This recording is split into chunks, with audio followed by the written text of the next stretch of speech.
Railway station की भीड़ में सबके चेहरे व्यस्त थे। कोई घर लौट रहा था, कोई सफर पर था, और उसी भीड़ में आरव अकेला बैठा था, खाली बेंच पर, दो बैग के बीच, हाथ में पुराना खत। खत को बार बार पढ़ना उसकी आदत बन चुकी थी। मैं लौट कर आऊंगी आरव, जब सब कुछ ठीक हो जाएगा। और तुम तब भी मेरा इंतजार करोगे ना? तुम्हारी ही सिया। स्टेशन पर धुआं उठा, ट्रेन आई और चली गई, पर आरव वहीं बैठा रहा। शायद सिया के लौटने की कोई ट्रेन आज भी आए। 3 साल पहले पहली मुलाकात। सिया अपनी मम्मी के साथ पहली बार शहर आई थी। छोटी जगह की लड़की, बड़ी आंखों में सपने। और ठोकर लगते ही उसके सपनों का पहला सामना हुआ आरव से। आरव ने उसे उठाया, किताबें उठाईं और मुस्कुराते हुए बोला, ख्वाबों में उलझोगी तो रास्ते भूल जाओगी। सिया चिढ़ी नहीं, उलझ गई। कॉलेज का पहला दिन, पहला दोस्त आरव, जो नजरों से ज्यादा दिल से जुड़ता चला गया। वो बारिशों में छत पे बैठकर घंटों बातें करना, एक दूसरे की पसंद नापसंद जानना और बिना कहे समझ जाना। सिया ने कभी कहा नहीं, पर आरव समझ गया था, प्यार हो गया है। आज स्टेशन पर एक बच्चा आरव के पास आकर बोला, अंकल आप रोज यहीं बैठते हो, किसका इंतजार है? आरव ने मुस्कुराकर कहा, जिसने कहा था कि लौटकर आएगी। बच्चा चला गया, लेकिन आरव की आंखें एक बार फिर प्लेटफॉर्म नंबर 2 की ओर टिक गईं। उसी रास्ते पर जहां से सिया ने आखिरी बार मुड़कर कहा था, मैं वापस जरूर आऊंगी। 3 साल पहले प्यार का इकरार। कॉलेज की लाइब्रेरी के एक कोने में बैठी सिया किताब पढ़ने का नाटक कर रही थी, लेकिन उसकी नजरें बार बार उस दरवाजे की ओर जा रही थी जहां से रोज आरव आता था। आज आरव देर से आया। सिया ने गुस्से से पूछा, इतनी देर क्यों हुई? आरव मुस्कुराया, तुम्हारे चेहरे पर गुस्सा भी खूबसूरत लगता है। सिया मुस्कुरा पड़ी। उसी शाम आरव ने उसे झील किनारे ले जाकर कहा, तुम हो तो सब कुछ है, नहीं हो तो कुछ नहीं। सिया की आंखें भीग गई और उसने पहली बार अपना सिर आरव के कंधे पर रखा। प्यार अब छुपा नहीं था, वो उनके चेहरे, उनके स्पर्श, उनकी खामोशियों में झलकने लगा। आज स्टेशन पर बारिश की हल्की बूंदें गिर रही थी और प्लेटफॉर्म की मिट्टी से वही पुरानी खुशबू उठ रही थी जो सिया को हमेशा अच्छी लगती थी। आरव ने एक पुराना दुपट्टा निकालकर अपने पास रखा, वही जो सिया उस दिन भूल गई थी जब वो आखिरी बार आई थी 2 साल पहले। अचानक सब कुछ बदल गया। कॉलेज का आखिरी दिन था। आरव प्लान कर रहा था, नौकरी, घर और सिया के साथ एक नई जिंदगी। लेकिन सिया का चेहरा उदास था। आरव ने पूछा, क्या हुआ? सिया ने उसकी आंखों में देखा और कहा, मुझे कुछ समय चाहिए सब कुछ ठीक करने के लिए।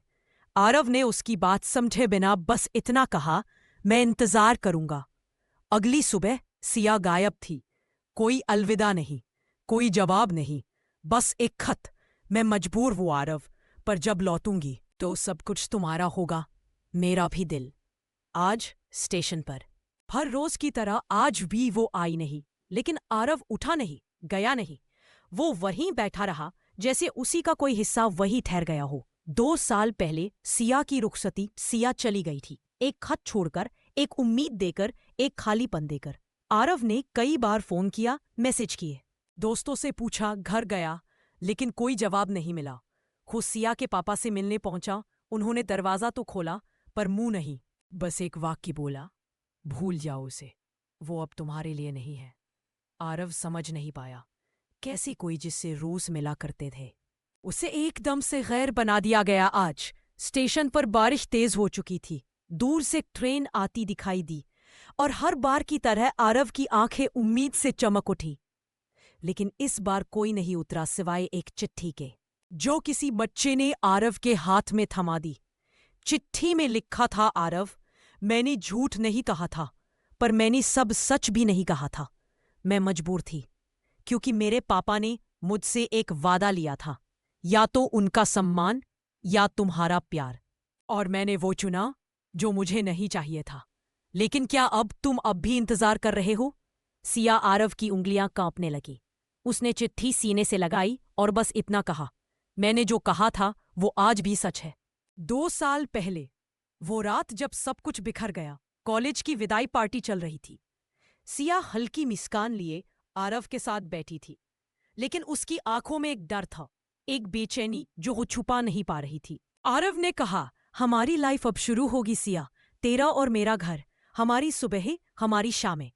सिया ने चुपचाप उसका हाथ पकड़ा और बोली, काश सब कुछ इतना आसान होता। उस रात जब आरव ने सिया को उसके घर छोड़ा तो दरवाजे पर खड़े थे उसके पापा, खामोश पर सख्त निगाहों के साथ। और फिर उसी रात सिया के कमरे में बंद दरवाजे के पीछे एक सौदा तय हुआ। पापा ने कहा, अगर मेरे मरने से पहले मेरी इज्जत चली गई तो मैं जीते जी मर जाऊंगा। उस लड़के से तुम्हारा रिश्ता आज ही खत्म होगा। सिया ने कांपती आवाज में पूछा, क्यों? आप उसे जानते भी नहीं? पापा बोले, क्योंकि वो उस इंसान का बेटा है जिसने कभी मुझे नीलाम करने की कोशिश की थी। सिया के पैरों तले जमीन खिसक गई। उसे यकीन नहीं हुआ कि आरव का बाप उसके पापा की जिंदगी का सबसे बड़ा जख्म था। आज स्टेशन पर आरव को अब तक नहीं पता था उसके पिता की कोई गलती उसके प्यार की सजा कैसे बन गई। उसने अपने पापा से बात की। पहली बार आरव ने पूछा, क्या आप जानते हैं कि सिया क्यों छोड़कर चली गई?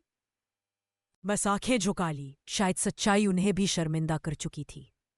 आरव ने मन ही मन कहा, अगर तेरे पापा की नफरत हमारे प्यार से बड़ी है तो चलो, मैं उस नफरत को भी हरा दूंगा। अगले दिन शहर की सबसे पुरानी लाइब्रेरी। आरव अब सिर्फ एक प्रेमी नहीं था, अब वो एक सच्चाई की तलाश में भटकता हुआ इंसान था। उसे यकीन नहीं हो रहा था कि उसके पिता का अतीत सिया की मोहब्बत छीन ले गया। उसे सब जानना था। क्या सच में उसके पिता ने कभी सिया के पापा के साथ कुछ ऐसा किया था जिससे नफरत की नींव पड़ी? आरव को एक पुराना रिकॉर्ड मिला, 25 साल पुराना। उसके पापा का नाम एक केस में दर्ज था, फ्रॉड एंड बिजनेस मैन्युपुलेशन, और उसी केस में शिकायतकर्ता थे सिया के पिता। दोनों एक ही कंपनी में पार्टनर थे। लेकिन उस वक्त किसी को धोखा मिला था और किसी ने मजबूरी में चुप्पी ओढ़ ली थी। आज सिया का खत दोबारा आया। मैं जानती हूं तुम सच्चाई खोजने निकले हो, पर आरव, कुछ सच्चाइयां जानने से ज्यादा तोड़ देती है जितना झूठ जोड़ते हैं। मैं आज भी तुम्हारे इंतजार में हूं, लेकिन कहीं इस लड़ाई में तुम खुद को मत खो देना। आरव चिट्ठी पढ़ते हुए मुस्कुराया और बुदबुदाया, अगर खुद को खोना पड़े सिया, तो तुझे वापस पाने के लिए मैं हंसते हंसते सब हार जाऊंगा। आरव अकेला, थका हुआ, पर हारा नहीं। उसे अब सिर्फ प्यार नहीं पाना था, बल्कि उस प्यार की इज्जत लौटानी थी जो किसी और के गुनाहों में गुम हो गई थी। एक पुराना दोस्त मिला, राहुल, बचपन का दोस्त, जो अब उसी कंपनी में काम करता था जहां कभी आरव और सिया के पापा साथ पार्टनर थे। राहुल बोला, तुझे जो दिखाया गया वो सच्चाई नहीं, बल्कि सच्चाई को छुपाने का तरीका था। तेरे पापा ने सिया के पापा को नहीं फंसाया, बल्कि उन्हें बचाने की कोशिश की थी। आरव चौंक गया। राहुल ने एक और चौंकाने वाली बात कही, सिया के पापा को ब्लैकमेल किया जा रहा था, और जब उन्होंने विरोध किया तो उन पर फ्रॉड का इल्जाम लग गया। तेरे पापा ने सारा इल्जाम अपने ऊपर ले लिया ताकि उनके दोस्त की इज्जत बच सके। आरव के दिल में हलचल मच गई। जिस सच्चाई की तलाश में वो अपने बाप से नफरत करने लगा था, वो तो बिल्कुल उलट निकली। अब सवाल था, क्या सिया जानती है ये सब? आरव ने एक फैसला लिया, अब सिया से कुछ भी छुपाना गुनाह होगा। अगर उसे सच पता चले तो शायद वो वापस लौट आए। और उसी रात आरव ने सिया को एक चिट्ठी भेज दी, तुम्हारे पापा और मेरे पापा की कहानी अधूरी थी, अब चलो मिलकर उसे पूरा करते हैं। अगर तुम आज भी मेरी हो तो एक बार फिर उसी स्टेशन पर मिलना जहां तुमने आखिरी बार मेरा हाथ छोड़ा था। रात आरव के घर। आरव सीधे अपने पिता के सामने खड़ा था। आंखों में वो सवाल था जिससे हर पिता बचना चाहता है। उसने धीरे से पूछा, क्या आपने सिया के पापा को धोखा दिया था? कमरे में सन्नाटा छा गया। पिता की आंखों में वो चुप्पी थी जो गुनाह कबूल करने से भी ज्यादा डरावनी होती है। पिता बोले, मैंने सिर्फ खुद को बचाया था। वो सौदा जरूरी था। अगर मैं न करता तो सब खत्म हो जाता। आरव की आवाज थोड़ी कांप गई। तो आपने सिया के पापा को बर्बाद कर दिया और अब आप चाहते हैं मैं उसकी बेटी से नफरत करूं? पिता चुप, पर गिल्ट उसकी आंखों में साफ दिख रहा था। आरव का मन कह रहा था, तुमने अपने फायदे के लिए एक रिश्ता तोड़ा था। मैं अपने प्यार के लिए हर रिश्ता तोड़ दूंगा, चाहे वो रिश्ता बाप का ही क्यों ना हो। अगली सुबह आरव ने घर छोड़ दिया, एक चिट्ठी छोड़कर। मैं अब तुम्हारा बेटा नहीं, मैं अब सिर्फ सिया का आरव हूं, उस लड़की का जिसके बाप से तुमने उसका सब कुछ छीन लिया। अब मैं उसे उसका सब लौटाऊंगा। स्टेशन, वही पुराना प्लेटफॉर्म जहां सालों पहले सिया ने आरव का हाथ छोड़ा था, वही जगह आज फिर गवाह बनने वाली थी एक टूटे हुए वादे के, या शायद उसके जुड़ने के। आरव ठीक समय पर पहुंचा। हर आने जाने वाली ट्रेन को देखता रहा, पर सिया नहीं आई। 1 घंटा बीता, फिर 2, फिर 3, लेकिन सिया नहीं आई। उसने जेब से चिट्ठी निकाली, वो चिट्ठी जो सिया को भेजी थी। उसने खुद को पढ़कर चुपचाप फाड़ दी कि चीजें लौटती नहीं, चाहे हम इंतजार करते रहें या इल्जाम मिटा दें। अचानक फोन बजा। सिया का नाम स्क्रीन पर चमक रहा था। आरव ने कांपते हाथों से उठाया। उस पार आवाज थी, धीमी, डरी हुई, लेकिन जानी पहचानी। सिया, मैं आई थी आरव, पर तुम्हें दूर से देखकर वापस चली गई। आरव चुप, आंखों में सवाल। सिया फिर बोली, जिस शहर ने मुझे सब कुछ छीन लिया, उससे फिर से रिश्ता जोड़ने की हिम्मत नहीं थी।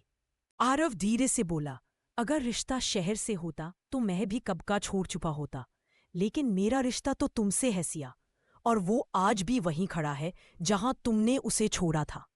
फोन कट गया, पर इस बार आरव मुस्कराया, क्योंकि उसे यकीन हो गया था सिया अब नफरत नहीं करती, बस डरती है। सिया ने भले ही आरव से बात की, लेकिन उसके लहजे में जो डर था वो सिर्फ पुराने जख्मों का नहीं लग रहा था। आरव को शक हुआ, क्या कोई और वजह है? अगले ही दिन राहुल ने एक वीडियो भेजा। वो वीडियो आरव को हिला देने वाला था। सिया किसी अजनबी के साथ एक बुटीक से निकल रही थी, हाथ में हाथ, चेहरे पर हल्की मुस्कान और आंखों में वो चमक जो आरव ने कभी अपने लिए देखी थी। राहुल ने लिखा, शायद अब आगे बढ़ने का वक्त आ गया है दोस्त। कुछ लोग सिर्फ यादों के लिए बने होते हैं। पर आरव को यकीन नहीं हुआ। वो सिया को जानता था, इतनी जल्दी कोई किसी और का हाथ कैसे थाम सकता है। आरव ने सिया को फिर कॉल किया। इस बार बात सीधी थी। आरव, तुम किसी और के साथ हो सिया। सिया चुप रही। आरव फिर बोला, सच बताओ, मुझे और झूठ मत दो। सिया की धीमी आवाज आई, अगर हाँ कह दूं तो तुम चले जाओगे? अगर ना कह दूं तो क्या तुम लौट आओगे? आरव टूट चुका था। कभी कभी प्यार सिर्फ जवाब नहीं चाहता, वो भरोसा मांगता है जो अब कहीं नहीं था। आरव ने फोन काट दिया, इस बार बिना किसी वादे के, बिना किसी उम्मीद के। आरव के फोन काटते ही सिया ने गहरी सांस ली। उसके चेहरे पर दर्द था, वो दर्द जो सिर्फ छुपाने वालों के हिस्से आता है। रात के 2 बजे सिया ने एक वॉइस नोट रिकॉर्ड किया आरव के लिए। सिया, वॉइस नोट में, आरव, शायद तुम मुझे अब भी नहीं समझ पाए, लेकिन जो तुमने देखा वो सिर्फ एक हिस्सा था मेरी सच्चाई का। वो आदमी मेरा भाई है, मेरा सौतेला भाई, जिसे मैंने कभी अपनाया ही नहीं, लेकिन हालात ने मुझे मजबूर किया उसके साथ रहने को। जब मैं तुमसे अलग हुई थी तो सिर्फ इसलिए नहीं कि मुझे डर था, बल्कि इसलिए कि मेरी माँ को लाइलाज बीमारी हो गई थी और उनके इलाज के लिए मैं उस शहर लौट गई जिसे मैंने तुम्हारे लिए छोड़ा था। माँ अब इस दुनिया में नहीं है और मैं अब खुद को माफ नहीं कर पा रही। ना तुम्हें सब कुछ पहले बता पाई, ना अपने दर्द से बाहर आ पाई। सिया की आवाज टूट रही थी। अगर तुमने अब भी मुझे समझा तो मैं उसी स्टेशन पर रहूंगी कल शाम, और नहीं आए तो मैं मान लूंगी कि अब मेरा इंतजार खत्म हुआ। वॉइस नोट खत्म, पर दोनों के दिलों में हलचल शुरू। सिया का वॉइस नोट सुनते ही आरव के दिल में कुछ टूट कर बिखर गया। सच जानकर उसे अफसोस हुआ कि वो एक बार फिर भरोसा नहीं कर पाया। अगली सुबह आरव उसी पुराने रेलवे स्टेशन पर बैठा था जहां वो कभी घंटों सिर्फ सिया के इंतजार में बैठा करता था। इस बार घड़ी की सुइयां और तेज भाग रही थीं और दिल पहले से कहीं ज्यादा धीमा धड़क रहा था। शाम के 5 बजे ट्रेन की सीटी बजी। एक लड़की नीले सूट में, आंखों में वही मासूमियत और थकान लिए धीरे धीरे प्लेटफॉर्म पर उतरी। वो सिया थी। आरव ने उसे देखा, पर इस बार उसकी आंखों में सवाल नहीं, बस एक खामोश सा इंतजार था। सिया पास आई और बोली, मैं आ गई, जैसा वादा किया था। पर क्या तुम अभी भी मेरा इंतजार कर सकते हो? आरव ने सिया की तरफ देखा। काफी देर तक कुछ नहीं बोला, फिर धीरे से मुस्कराया और कहा, अब इंतजार करने की जरूरत नहीं, क्योंकि अब तुम यही हो। सिया की आंखों से आंसू निकल पड़े, पर ये आंसू दर्द के नहीं, बल्कि उस सुकून के थे जो कई सालों के इंतजार के बाद मिलता है। स्टेशन से बाहर निकलते हुए सिया और आरव दोनों चुप थे। भीड़ अपने रास्ते जा रही थी, पर इन दोनों का रास्ता अब एक साथ था, कम से कम इस वक्त के लिए। रास्ते में आरव ने गाड़ी चलाते हुए पूछा, वो सब झूठ था जो मैंने देखा? सिया ने सिर झुकाकर कहा, झूठ नहीं था, पर अधूरा था। मेरी मजबूरी थी आरव। मैं तुम्हें उस दुनिया से बचाना चाहती थी जहां हर रिश्ता बोझ बन जाता है। आरव, धीरे से, तुम्हें मुझ पर भरोसा करना था। प्यार में आधे सच पूरे रिश्ते तोड़ देते हैं। सिया की आंखों में आंसू आ गए। अब अगर कहूं कि दोबारा शुरुआत करें, तो क्या तुम कर पाओगे? आरव रुका, गाड़ी किनारे लगाई। सिया की आंखों में देखा और बोला, प्यार फिर से शुरू नहीं होता, वो या तो होता है या खत्म हो जाता है, और मेरा प्यार कभी खत्म नहीं हुआ। सिया ने आरव का हाथ थाम लिया। शायद पहली बार उनके बीच कोई सवाल नहीं था, बस एक लंबी खामोशी थी जो सब कुछ कह रही थी। लेकिन हर मोहब्बत की कहानी में जब सब कुछ ठीक लगने लगे, तभी कोई भूला हुआ सच लौट आता है। आरव और सिया की जिंदगी में एक बार फिर सुकून लौट रहा था। वो दोनों कुछ दिनों से एक दूसरे के साथ वक्त बिता रहे थे। ना कोई दिखावा, ना कोई वादा, बस साथ। लेकिन जिंदगी जब भी राहत देती है, वो साथ में एक इम्तिहान भी लेकर आती है। एक शाम आरव अपने ऑफिस से लौट रहा था, तभी उसके फोन पर एक कॉल आया। राहुल। राहुल वही शख्स था जिसके साथ सिया की वो तस्वीर वायरल हुई थी, जिसे देखकर आरव ने सिया पर शक किया था। आरव ने कॉल उठाया। तुमने कॉल क्यों किया? राहुल की आवाज सीधी और सधी हुई थी। क्योंकि सिया ने तुम्हें अब तक सच नहीं बताया, और मुझसे आज भी मिलती है, और तुम कुछ नहीं जानते। आरव का दिल बैठ गया। वो कुछ पल तक कुछ बोल ही नहीं पाया। तुम झूठ बोल रहे हो, उसने गुस्से में कहा। तो फिर खुद पूछ लो सिया से। कल शाम वही पुरानी कैफे में हम मिले थे। फोन कट गया। आरव की सांसें तेज हो गई। दिल फिर वही कर रहा था जो पहले किया था। शक। रात को जब सिया किचन में थी, आरव ने उसके बैग में देखा और वहां एक रसीद पड़ी थी। कैफे मूनलाइट टाइम, कल शाम 6:37 PM, 2 cups coffee, 1 plum cake. Aarav अब कुछ नहीं सोच पा रहा था। वो सीधा सिया के पास गया और पूछा, कल तुम कहाँ थी? सिया चौंकी। उसने कुछ पल सोचा और फिर कहा, घर पर थी। क्यों? आरव के चेहरे पर अब भरोसे की जगह सिर्फ खामोशी थी। रात गहराती जा रही थी, लेकिन आरव की बेचैनी हर मिनट बढ़ती जा रही थी। सिया ने झूठ कहा था, या शायद कोई अधूरा सच फिर से छुपाया जा रहा था। आरव धीरे से, सिया, अगर अब भी तुम मुझसे कुछ छुपा रही हो, तो ये रिश्ता फिर वही चला जाएगा। सिया चुप थी। वो समझ चुकी थी कि कुछ तो आरव को पता चल चुका है। मैं मिलने गई थी, हाँ, राहुल से। आरव की आंखों में आग थी, पर वो फूटी नहीं। क्यों? सिया आंखों में आंसू। क्योंकि उसने मुझे धमकी दी थी। कहा था कि अगर मैं उससे न मिली तो वो तुम्हारे बारे में कुछ ऐसा लीक कर देगा जिससे तुम्हारी इज्जत खत्म हो जाएगी। आरव चौंकी। मेरे बारे में क्या? सिया, उसके पास तुम्हारी कंपनी के पुराने क्लाइंट डील्स की जानकारी है, और वो उसे मैनिपुलेट करके तुम्हारे खिलाफ पेश कर सकता है। मैंने वही सब समझाने की कोशिश की थी। आरव कुछ देर सन्न रह गया।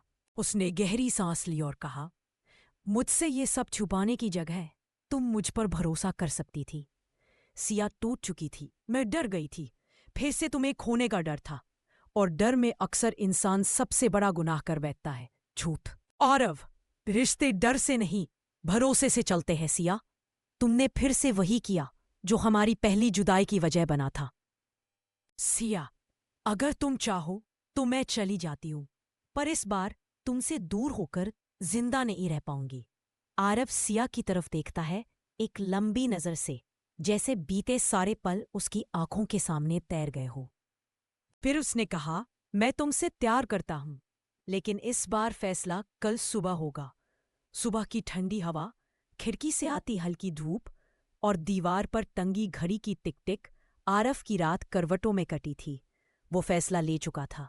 लेकिन क्या सिया उसके फैसले को सुन पाएगी? सिया अब भी कमरे के कोने में बैठी थी। एक ही सवाल उसकी आंखों में तैर रहा था, क्या वो मुझे फिर माफ करेगा? आरव कमरे में आया, शांत चेहरा, लेकिन आंखों में एक गहराई थी। मैंने पूरी रात सोचा सिया, प्यार सिर्फ महसूस में ही किया जाता, और तुमने निभाने की कोशिश की अपने तरीके से। सिया की आंखों में आंसू आ गए। तो क्या तुम मुझे छोड़ दोगे? आरव कुछ पल चुप रहा, फिर मुस्कुराते हुए बोला, नहीं, क्योंकि तुम्हारा झूठ भी उस सच से बेहतर था जो मुझे खो सकता था। सिया की आंखों से आंसू बह निकले। वो दौड़कर आरव से लिपट गई। मैंने तुम्हें बहुत तकलीफ दी, लेकिन तुम फिर भी। आरव, तुमने गलती की थी, पर नीयत साफ थी, और मैं उस नीयत से प्यार करता हूं। कुछ रिश्ते टूटते हैं, पर कुछ हर टूटने के बाद और मजबूत हो जाते हैं। सिया और आरव के बीच की दरारें अब भर चुकी थी। शायद अब कोई झूठ नहीं था, एक सच्चा साथ था, हमेशा के लिए।